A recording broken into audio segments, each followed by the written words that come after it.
All right, guys, I came outside to do a little bit of yearly maintenance I like to do on the home AC. Now, the HOA makes you put these, well, when they build the house, makes you have these ridiculous surrounds around the unit, but it's just really an obstacle to be able to do anything and diagnose any issues with your unit outside. But anyway, I took some of this down. It's starting to fall apart anyway, and I'll just take it down and maybe keep this. They're worried about them seeing it from the road and coming over here and seeing it. Well, it's the air conditioning unit. But anyway, I'll probably just take this down and leave the front fence up. I guess at least it has some room right here.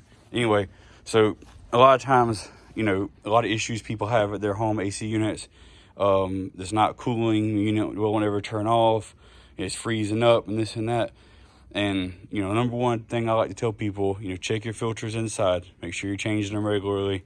And then make sure your coils are clean on your unit outside.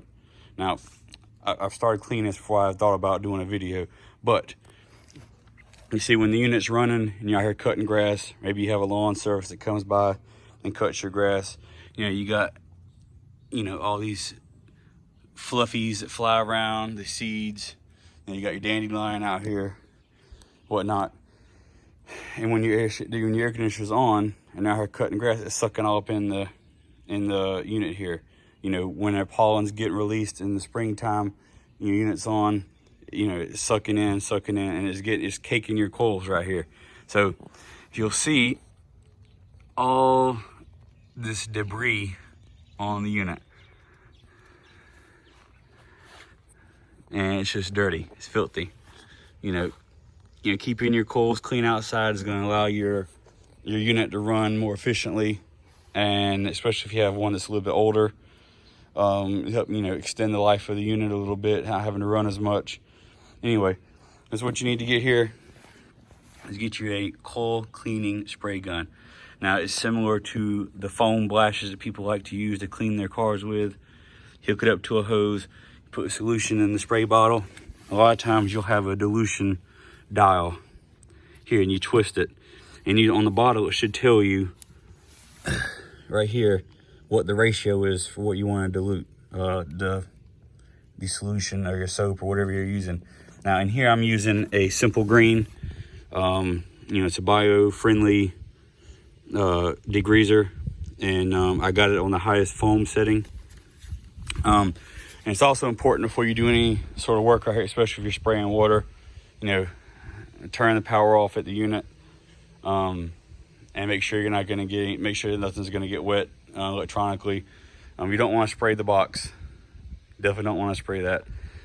Basically just worry about the coils on the outside here, getting those clean. Like I said, it's important. Make sure the power's off. There's a little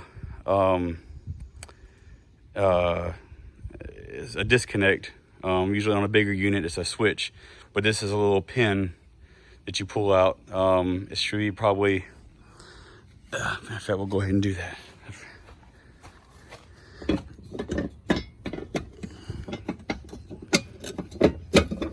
So anyway, you pull this out, now disconnect the unit.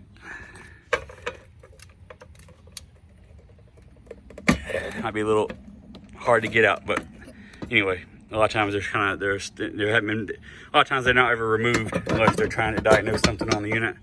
But I have the breaker inside turned off. So anyway, either way, if you want to turn the breaker off in the panel in the electrical box or pull that out, either one. But I was already in the garage, so I just flipped the switch in there.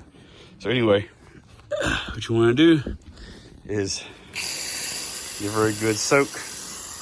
Make sure you work the foam in the coils, just like so.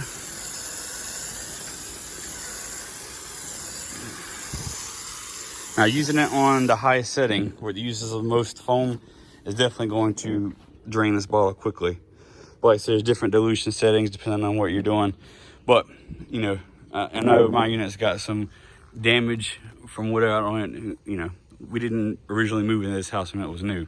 So I don't know what all that's from, but either way, it's important not to damage the coils. You don't want to bend them, because that's going to restrict airflow. You don't want to do a ton of pressure on this thing. You just want to, this is really not a whole lot of pressure. This is basically just getting the foam in there, letting it kind of soak and work on the dirt and the grime that's in there. Just like that, real easy. All right, so I've sprayed it. You see this stuff foams up really good. It really gets in there, and it's really pretty good. I worked in a warehouse and worked in the maintenance section, and this is what we had a 50-gallon drum that we would use this simple green, and it worked really well. And I like using it because it's bio-friendly, so I don't have to worry about a whole lot about the grass and whatnot. Anyway, so you want to make sure you get all the way around it and let it soak in there pretty good and let it sit for a few minutes. Now, there's a couple things you can do to sort of, make sure your unit's working okay.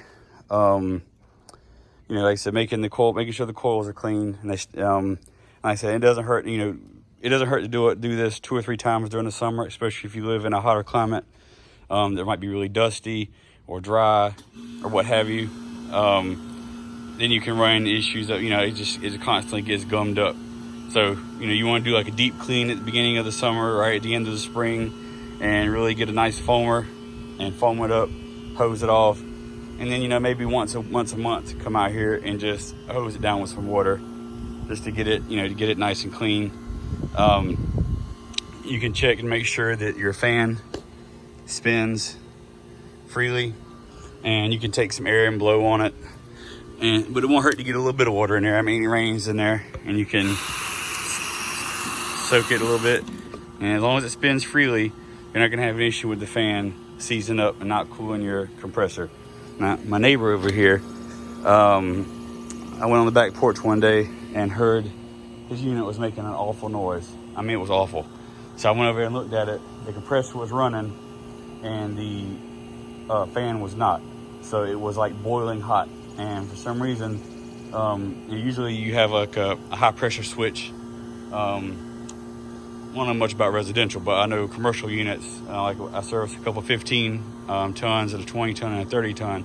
And those have high and low pressure switches that if it gets, if something like that happens, it'll shut the unit off. But for some reason he didn't have it, and he almost melted his, started a fire over here, melted his unit. Anyway, you also want to keep the weeds and the grasses from building up around it. Come out here with a bottle of weed killer, spray around your unit, make sure you're not getting any grasses and stuff building up around there. And last year I sprayed this area back here, sprayed all around here to keep the weeds from getting up and getting around the unit and restricting airflow.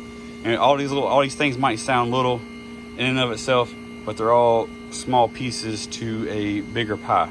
And if you can do a couple things, it starts to add up. Like I said, as long as your fan is spinning freely, you don't want it to be slow. If it's slow, you might want to get it checked out before it it seizes up. When I mean slow, I mean it should be pretty free spinning. Like I just squirt a little bit of water on it, and I'll show you. There, didn't take. I'm barely squirting any water, as you see. I mean, it's barely anything. And you just squirt a little tiny bit of water, and it moves. If you have to squirt it and it barely moves at all, or it moves slower than this, I mean, depending on the angle, you can make it really go kind of fast.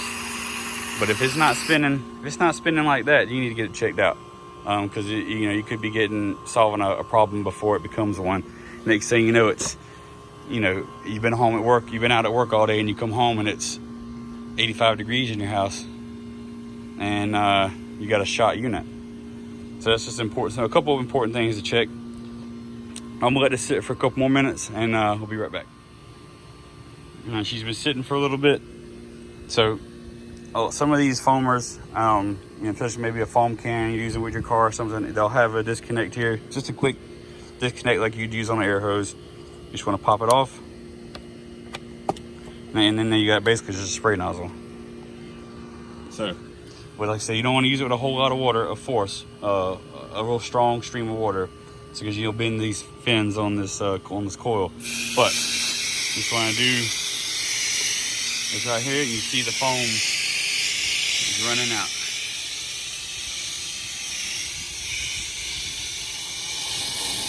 And these metal parts over here, you can do a little bit harder. Yeah, kind of get unit cleaned up a little bit.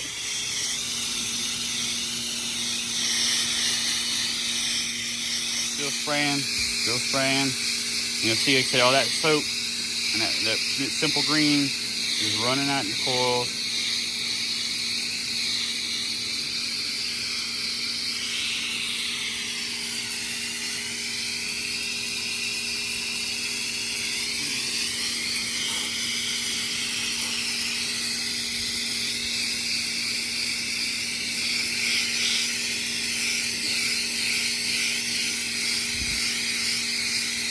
It's still running out down here at the base.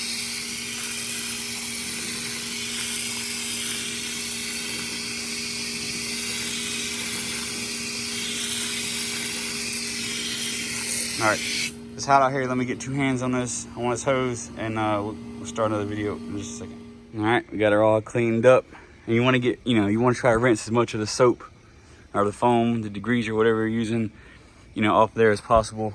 Like I said, it does really foam up. You don't want to leave too much of a residue behind, because it just leaves something to get stuck on. A piece of dirt, debris, sand, dust, whatever.